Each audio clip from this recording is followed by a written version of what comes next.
Halo teman-teman semua, kembali lagi bersama dengan saya Brilianto Pratama. Di sini saya akan memaparkan materi mengenai manajemen piutang. Seringkali dianggap sepele, padahal manajemen piutang sangat penting, ya, karena kita pasti pernah melakukan transaksi piutang, teman-teman. So, jangan lewatkan video presentasi dari saya. Yuk, kita simak.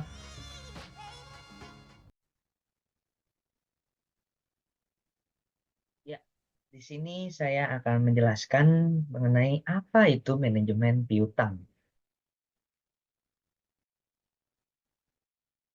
Jadi kita perlu mengetahui terlebih dahulu, teman-teman, mengenai definisi piutang.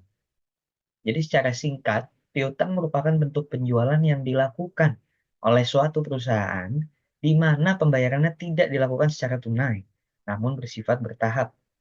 Pengertian ini berdasarkan pemikiran dari Irham Fahmi pada tahun 2013. Ada juga pengertian yang lain mengatakan bahwa piutang merupakan kekayaan perusahaan yang timbul sebagai akibat dari dilaksanakannya politik penjualan kredit. Jadi secara singkat, piutang merupakan proses pembayaran, ya, namun dilakukannya secara bertahap. Jadi tidak langsung lunas, ya, bahwa ada tahap-tahap yang perlu dilakukan sesuai dengan kesepakatan dari pihak peminjam, ya, maupun dengan yang meminjam, seperti itu. Selanjutnya juga ada tujuan penjualan kredit, ya. Teman-teman perlu mengetahui terdapat 4 tujuan. Antara lain yang pertama itu ada merangsang minat para pelangganan. Kemudian yang kedua menaikkan volume penjualan. Yang ketiga adalah meningkatkan laba bersih perusahaan. Dan yang terakhir merupakan strategi memenangkan persaingan atau memperbesar market share. Jadi tujuan penjualan kredit ini perlu kita ketahui secara garis besar saja. Yang pada intinya adalah meningkatkan laba, ya, dan juga memenangkan persaingan di pasar. Seperti itu teman-teman semua. Selanjutnya, faktor-faktor yang mempengaruhi besar kecilnya piutang, ya. Pertama ini adalah volume penjualan kredit, ya. Kita bisa melihat, ya, rules-nya dimulai dari proporsi penjualan kredit, kemudian ada di dalam dana dalam piutang, tapi terdapat risiko juga, namun kita bisa meraih apa itu namanya profit, ya teman-teman. Kemudian yang kedua itu syarat pembayaran penjualan kredit. Ada dua alternatif, ya. Yang pertama itu dengan ketat, ya. Dengan ketat itu artinya apa? Piutangnya kecil, ya. Jadi sangat selektif. Kemudian dengan lunak, tapi piutangnya besar. Nah, itu kurang selektif sifatnya, ya. Kemudian yang ketiga ada ketentuan tentang pembatasan kredit, teman. Nah, dalam ketentuan ini yang pertama itu adalah mengutamakan kredit kualitatif, bukan kuantitatif. Kemudian ada plafon kredit yang selanjutnya yakni dana dalam piutang dan juga margin selektif dan juga dana dalam piutang. Nah, kemudian kebijakan dalam pengumpulan piutang, ya. Ada pengumpulan piutang secara aktif, yakni biaya pengumpulan piutangnya besar dengan syarat biaya tambahan tidak melampaui besarnya tambahan revenue. Kemudian ada pengumpulan piutang pasif. Nah, kebiasaan para pelanggan, ya, yakni mengambil potongan atau tidak. Nah, biasanya mengambil potongan itu piutangnya kecil, seperti itu. Kemudian lama persyaratan kredit. Nah, makin lama berarti piutangnya makin besar, teman-teman. Selanjutnya ada karakteristik industri. Nah, di sini kita juga patut mengetahui, ya, cash conversion cycle. Ya. Menurut Lukas Setia Atmaja, siklus konversi kas adalah waktu rata-rata antara penjualan kas untuk sumber daya produktif dengan penerimaan kas dari penjualan produk. Jadi, cash conversion cycle ini atau artinya ya siklus konversi kas. Itu adalah waktu, ya, rata-rata penjualan kas berlangsung, ya, guna menjadi komoditi sumber daya produktif, ya, teman-teman. Dengan penerimaan kasnya adalah dari penjualan produk tersebut. Nah, di sini kita bisa melihat, ya, rumusnya ada CCC sama dengan ICP ditambah RCP, kemudian ditambah lagi dengan PDP. Nah, mungkin kalau teman-teman belum tahu kepanjangannya, di sini kita bisa lihat CCC itu adalah Cash Conversion Cycle, ICP atau ICP ini adalah Inventory Conversion Period, atau artinya periode konversi persediaan. Selanjutnya ada RCP atau Receivable Collection Period, atau PDP, dan juga PDP, ya. payable deferral period atau periode penundaan piutang. Nah, ini kita bisa tahu juga rumus-rumus lainnya. Inventory conversion period adalah waktu rata-rata yang dibutuhkan untuk mengubah bahan mentah menjadi produk jadi dan kemudian dijual kembali. Nah, teman-teman boleh simak bersama rumusnya. ICP sama dengan 360 dibagi HPP atau persediaan. Kemudian sama dengan 360 dikali persediaan sama dengan HPP. Itu. Nah, HPP itu adalah harga pokok penjualan ya, teman. Selanjutnya ada receivable collection period, yakni adalah waktu rata-rata untuk mengubah piutang menjadi kas. Nah, ini rumusnya bisa kita lihat sama-sama. FCP sama dengan piutang atau iya piutangnya dibagi penjualan atau 360 sama dengan 360 dikali piutang dibagi HPP. HPP itu yang tadi ya teman-teman, harga pokok penjualan. Nah, payable deferral period ini adalah waktu rata-rata antara pembelian bahan baku dan tenaga kerja dengan waktu pembayarannya. Nah, selanjutnya ini ada unsur-unsur kredit yang patut kita ketahui ya teman-teman. Yang pertama itu ada kepercayaan, kemudian waktu, resiko, prestasi, adanya kreditur, dan adanya debitur. Jadi, kredit dapat dikatakan kredit gitu loh simpelnya teman-teman. Kredit dapat dikatakan kredit apabila terdapat ya contoh-contoh di atas seperti ini. Ada namanya kepercayaan, waktu, resiko, prestasi, kemudian adanya kreditur dan adanya debitur. Nah, penilaian kredit ini dapat dinilai dengan berbagai macam. Pertama itu menyangkut kejujuran, tanggung jawab dalam memenuhi kewajiban.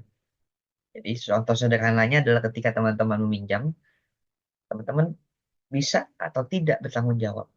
Tidak mungkin teman-teman meminjam, tapi teman-teman tidak mengetahui caranya untuk mengembalikan. Itu sama saja bunuh diri ya, teman-teman dapat dikatakan seperti itu. Nah, sama seperti yang tadi saya katakan, kemudian yang kedua ini adalah kemampuan untuk membayar hutang. Jadi, ketika teman-teman mampu, teman-teman merasa bahwa, oh saya bisa bayar. Berarti baru teman-teman boleh meminjam. Walaupun memang pada kenyataannya fakta di lapangan mengatakan bahwa seringkali orang meminjam, tapi ketika ditagih, tidak bisa melunasi. Seperti itu. Jadi teman-teman saya harap juga jangan demikian ya. Kita harus tahu kemampuan kita. Kemudian ada juga dilihat dari jumlah modal sendiri yang dimiliki perusahaan dari suatu periode. Kemudian perbandingan antara modal sendiri dan modal asing. Itu teman-teman. Nah, selanjutnya perputaran piutang atau receivable turnover. Nah, merupakan periode waktu terikatnya dana pada piutang yang meliputi kas, inventory, piutang, dan kas kembali seperti itu. Nah, periode perputaran piutang ini tergantung ya dari panjang pendeknya ketentuan waktu yang dipersyaratkan dalam syarat pembayaran kredit, teman-teman. Nah, di sini ada pengertian yang dirumuskan ya, teman-teman. Kita lihat sama-sama ada receivable turnover sama dengan net credit sales dibagi average receivable. Penjualan neto kredit ini adalah semua penjualan kredit sesudah dikurangi potongan-potongan. Jadi, ketika teman-teman menjual kredit nih, terjadinya proses penjualan kredit, ya, kemudian dikurangi potongan-potongan. Nah, itu dapat dikatakan sebagai penjualan neto kredit. Kemudian rata-rata piutang dapat dihitung dari piutang awal. Ya. Piutang awal itu neraca awal. Maksudnya. Kemudian ditambah piutang akhir atau neraca akhir dan dibagi dua. Seperti itu. Nah, selanjutnya, hari rata-rata pengumpulan piutang. Average collection period. Di sini kita bisa lihat ya teman-teman rumusnya. SCP, ya. SCP itu average collection period. Ya. Sama dengan 360 dibagi tingkat perputaran piutang. Atau SCP sama dengan 360 dikali rata-rata piutang, kemudian dibagi penjualan bersih kredit. Nah, ini ada contoh kasusnya, teman-teman. Ada contoh. Manajemen keuangan PT Sentosa Sejahtera sedang melakukan analisis pada manajemen piutang yang sudah berlangsung selama ini. Di mana hasil analisis terlihat bahwa perusahaan memiliki rata-rata pengumpulan piutang adalah 75 hari. Dan rata-rata pembayaran utang dagang adalah 55 hari. Serta rata-rata pemutaran persediaan adalah 96 hari. Nah, hitunglah cash conversion cycle PT Sentosa Sejahtera. Nah, bagaimana cara kita memecahkan soal seperti ini? Kita perlu mengetahui rumusnya. Ya, yang tadi seperti di awal, ya. PCC sama dengan ICP plus RCP, kemudian ditambah PDP. Yakni, kita lihat ya, ICP-nya 96. Ya, 96 hari. Kemudian ditambah RCP-nya 75 hari. Kemudian ditambah lagi PDP-nya 55 hari. Maka jika dijumlahkan semua adalah 226 hari. Seperti itu, teman. Nah, kemudian penjualan tunai melawan penjualan kredit. Head to head. Ya. Ini ada contoh lagi. Toko Baliem semula melakukan penjualan secara tunai. Penjualan yang tercapai setiap tahun rata-rata sebesar 800 juta. Nah, perusahaan merencanakan akan menawarkan syarat penjualan ya, N60. Ini berarti bahwa pembeli bisa membayar pembelian mereka pada hari ke-60 maksudnya. Nah, kemudian diperkirakan dengan syarat penjualan yang baru tersebut akan dapat meningkatkan penjualan sampai dengan 1 miliar 50 juta. Profit margin yang diperoleh sekitar 15%. Wow. Nah, apakah perusahaan perlu beralih ke penjualan kredit jika bunga pasar sebesar 16%, teman-teman? Nah, ini analisisnya. Jadi manfaatnya itu tambahan keuntungan. Ya. Karena tambahan penjualannya itu 15% ya. Dikali 1 miliar 50 juta. Dikurang 800 juta, teman-teman. Nah, hasilnya ini adalah 30 juta 500 rupiah. Kemudian pengorbanan, celah, pengorbanan itu.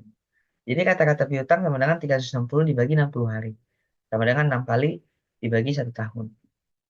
Nah, tingkat perputaran piutang ini dapat diketahui bahwa 1 miliar 50 juta dibagi 6 sama dengan 175 juta. Nah, dana yang diperlukan untuk membiayai dana yang diinvestasikan dalam piutang sebesar harga pokok, yakni 85% dikali 175 juta. Hasilnya adalah 148.750 juta. Nah, biaya modal yang harus ditanggung karena memiliki tambahan piutang dapat diketahui 16% dikali 148.750. Hasilnya 23.800. Nah, tambahan manfaat bersih dapat diketahui 37.500 dikurang 23.800. Hasilnya adalah 13.700. Jadi tambahan manfaat bersihnya berjumlah 13.700. Nah, menjual secara kredit dengan diskon. Berdasarkan contoh di muka misalnya, perusahaan menawarkan syarat penjualan 2 dibagi 20 hari ke-60 misalnya. Nah, diperkirakan 50% akan memanfaatkan diskon dan sisanya membayar pada hari ke-60. Apakah perusahaan menjual dengan diskon atau menjual tanpa diskon, teman-teman? Nah, ini kembali analisis dapat kita ketahui ya. Manfaat, tambahan keuntungan, 15% dikali 1 miliar 50 juta. Dikurang 800 juta. Diketahui hasilnya 37.500. Nah, pengorbanan di sini dapat kita ketahui, teman-teman. Periode pengumpulan piutang, SCP, sama dengan 50% dikali 20. Kemudian ditambah 50% dikali 60. Sama dengan 40 hari. Nah, dapat kita ketahui ya, perputaran piutang ini 360. 360 itu dalam 1 tahun maksudnya. Dibagi 40 sama dengan 9 kali berarti. Nah, kata-kata piutang 1 miliar 50 juta dibagi 9, teman. Nah, dana yang dibutuhkan berapa sih?